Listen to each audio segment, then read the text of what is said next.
You, John Fitzgerald Kennedy, do solemnly swear I, John Fitzgerald Kennedy, do solemnly swear that you will faithfully execute the office of President of the United States that I will faithfully execute the office of President of the United States and will, to the best of your ability, and will, to the best of my ability, preserve, protect, and defend the Constitution of the United States. preserve, protect, and defend the Constitution of the United States. So help you God.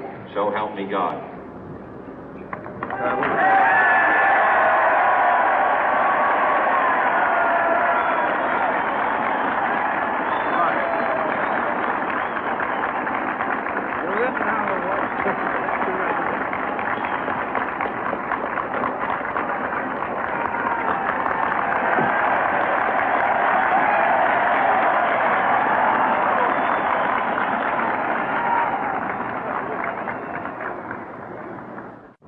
Vice President Johnson, Mr. Speaker, Mr. Chief Justice, President Eisenhower, Vice President Nixon, President Truman, Reverend clergy, fellow citizens.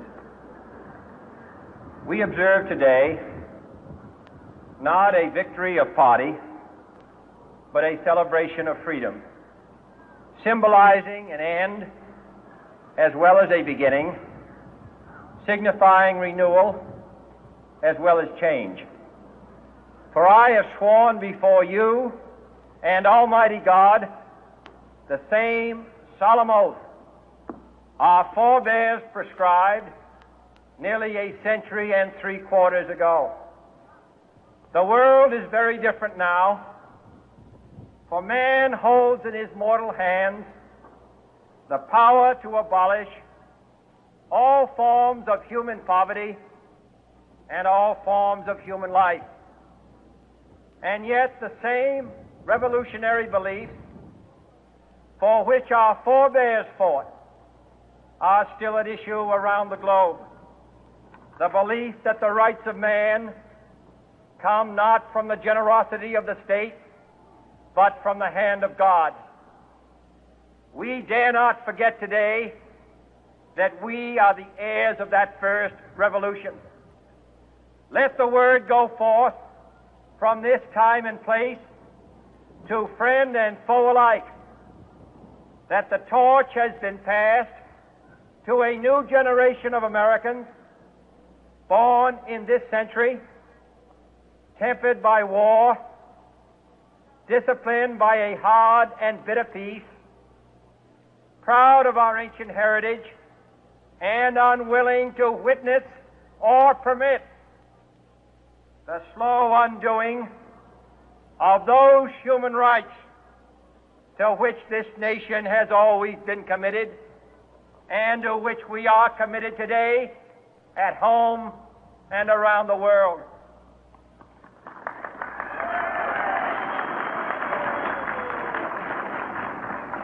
Let every nation know, whether it wishes us well or ill, that we shall pay any price, bear any burden, meet any hardship, support any friend, oppose any foe to assure the survival and the success of liberty.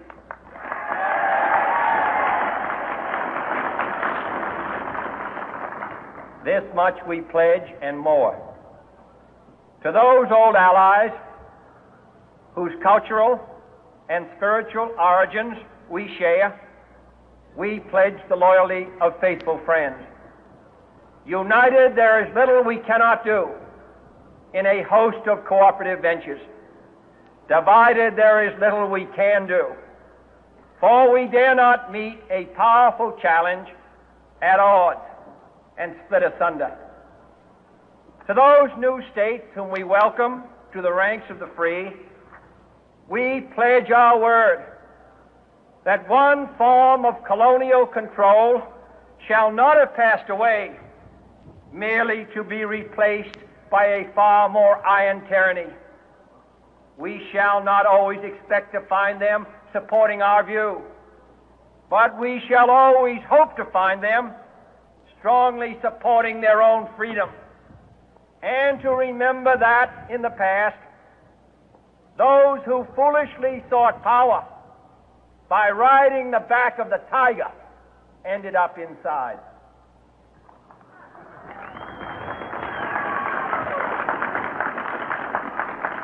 To those people in the huts and villages of half the globe struggling to break the bonds of mass misery, we pledge our best efforts to help them help themselves for whatever period is required, not because the communists may be doing it, not because we seek their votes, but because it is right. If a free society cannot help the many who are poor, it cannot save the few who are rich.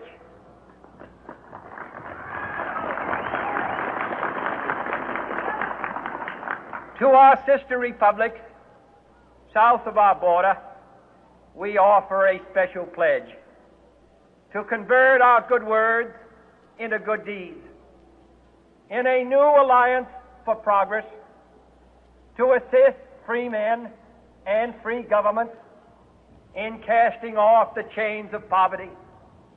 But this peaceful revolution of hope cannot become the prey of hostile powers.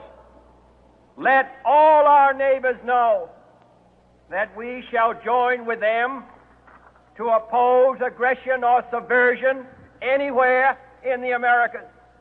And let every other power know that this hemisphere intends to remain the master of its own house.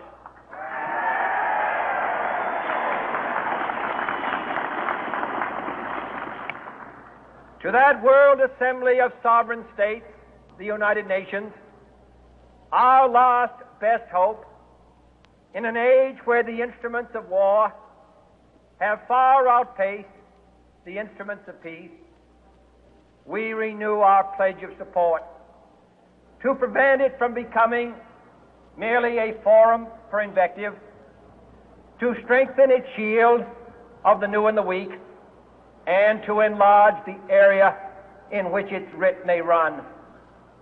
Finally, to those nations who would make themselves our adversary, we offer not a pledge, but a request that both sides begin anew the quest for peace. Before the dark powers of destruction, unleashed by science, engulf all humanity in planned or accidental self-destruction, we dare not tempt them with weakness, for only when our arms are sufficient beyond doubt can we be certain beyond doubt that they will never be employed. But neither can two great and powerful groups of nations take comfort from our present course, both sides overburdened by the cost of modern weapons, both rightly alarmed by the steady spread of the deadly atom, yet both racing to alter that uncertain balance of terror that stays the hand of mankind's final war. So let us begin anew, remembering on both sides that civility is not a sign of weakness, and sincerity is always subject to proof. Let us never negotiate out of fear, but let us never fear to negotiate.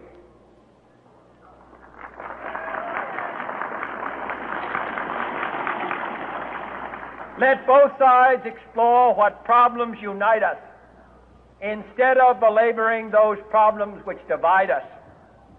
Let both sides, for the first time, formulate serious and precise proposals for the inspection and control of arms, and bring the absolute power to destroy other nations under the absolute control of all nations.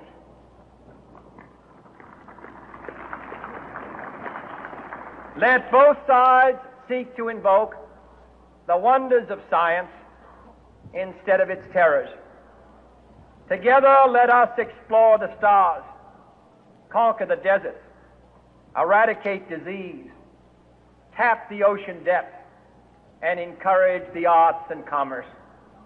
Let both sides unite to heed in all corners of the earth the command of Isaiah to undo the heavy burden and let the oppressed go free.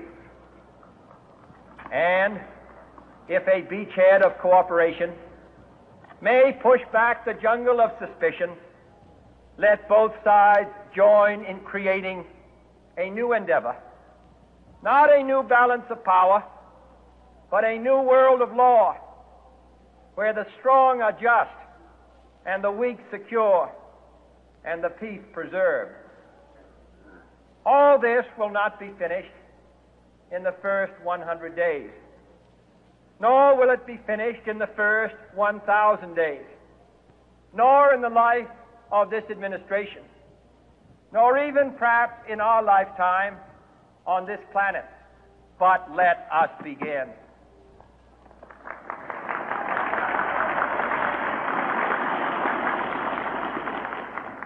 In your hands, my fellow citizens, more than mine, will rest the final success or failure of our course.